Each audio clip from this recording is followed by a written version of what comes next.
by special request.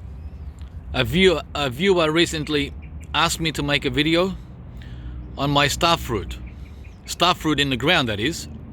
Not in the pot, not in that, but in the ground. So this is my oldest starfruit tree that I've had in the ground now for about 4 years, maybe 5.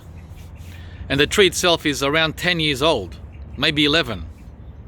I had it in a pot for 4 years and in the ground for around 4 years, and then it was around 2 years old when I got it. So 10, 11 years old.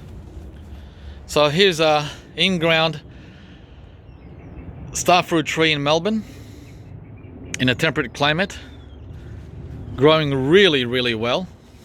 Like, couldn't ask for a better outcome. However, that's the good news. The bad news is it's never fruited in 10 years. Go figure.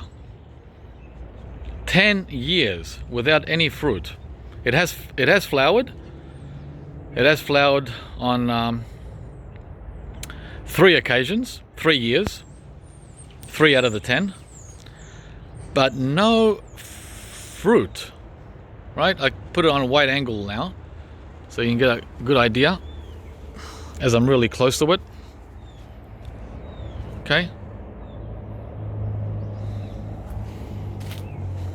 Got it right next to a banana pot.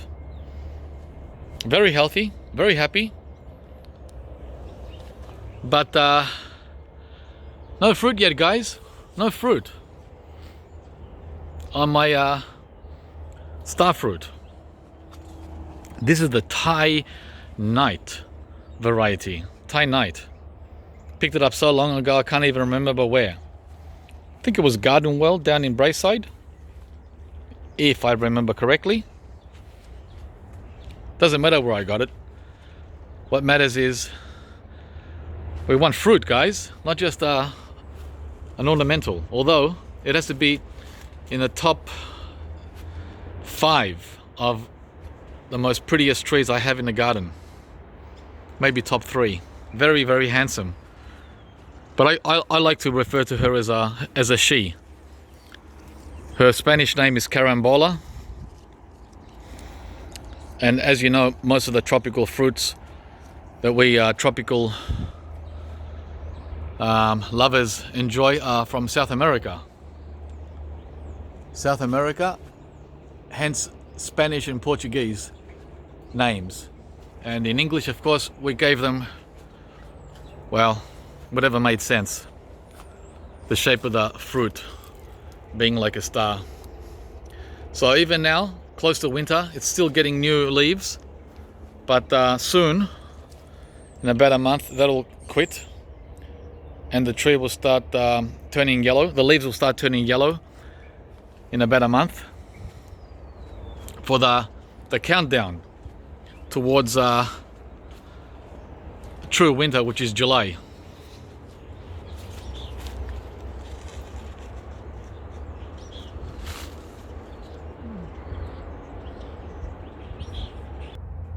So yeah, this does grow perfectly well here in Melbourne. Not a problem. I've never had any problems with cold. So if you wish to try growing starfruit in Melbourne, A-OK, in ground, unprotected, as long as it's at least 2 years old, preferably 3 years old. I had this in a pot, like I told you, for 4 to 5 years, and it did so well. It did better in the pot than it did in the ground. But it was outgrowing the pot. It was in a pot this big. The pot was this big, right? And it outgrew that pot. That's the biggest pot I have. So it was time to go in the ground. So you can do both. You can do pot or ground for starfruit. So I don't know what else to tell you about the starfruit, but it does grow well here in our climate, in a temperate climate. I'll show you another variety I have. This one's also in the ground. It's been in the ground for a couple of years now. 2 or 3 years. This is another variety called Kari or Kari. Not sure how you pronounce that one.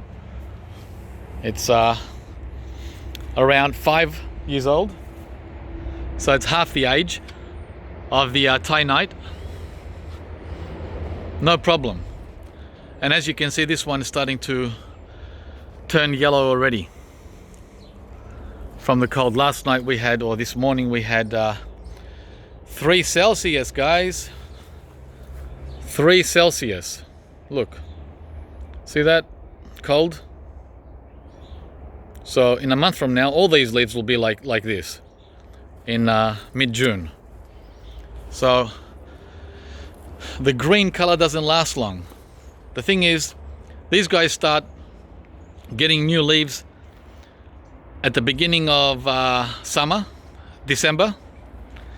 So it's a very short lifespan for the foliage to return, which is December, January and February. In other words, summer, right? So it starts to flower in February or March, and then it's like, hello, the cold's back, summer's over. Summer's over in March, and the little flowers don't do much. If you're lucky, you might get some small fruit, but they drop off usually in April. So far we haven't had much luck with starfruit flowering and fruiting so far, and that's 5 years for this one and 10 years for the other one. So is it worth growing starfruit in Melbourne? Well, why not? Just keep at it. Keep at it, guys. And the reason I say that is because I've seen other guys grow starfruit in places like Phoenix, Arizona, North Florida, and even California, parts of California, where it gets much colder than here where we are, right? They get down to -2, -3 Celsius. Well, we don't go that low here. Our lowest temperatures are around +2. Okay, +2, depending where in the city you are. If you're in the mountains, you'll hit 0. But here where I am, the lowest is usually +2. So sorry for not converting that to Fahrenheit, guys. But I think the viewer that requested this video is from Australia. So I'm focusing on Celsius. So that's it. The starfruit, carambola. They hate the wind. So the worst place to put them is out in an open area where they can get blasted by wind like I have. This one gets blasted by wind. But that's the only spot I had for it. So it's either make or break.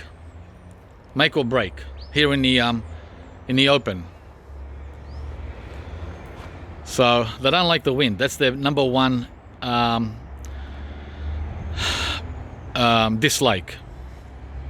Other than that, they love the sun, they love the water, and just try it, give it a go, and hope you enjoyed this video.